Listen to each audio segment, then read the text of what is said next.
খুব অল্প সময় কথা বলবো।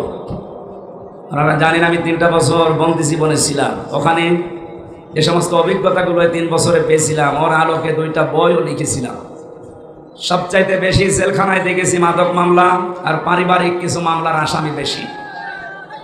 এই পারিবারিক জীবনে দাম্পত্য যে কলহগুলো, এটা ব্যক্তি যারাই আমরা বিবাহ শাদী করেছি, সে যে ধর্মের লোক হোক, কম বেশি সব জায়গায় আছে। এই সমস্যার সমাধান করার জন্য কোরআন এবং হাদিস কি নির্দেশনা দিয়েছে।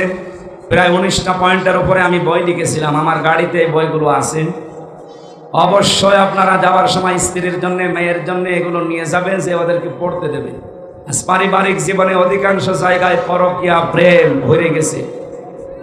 এই এলাকায় যদিও এগুলো এখনো শুরু হয়নি নাকি।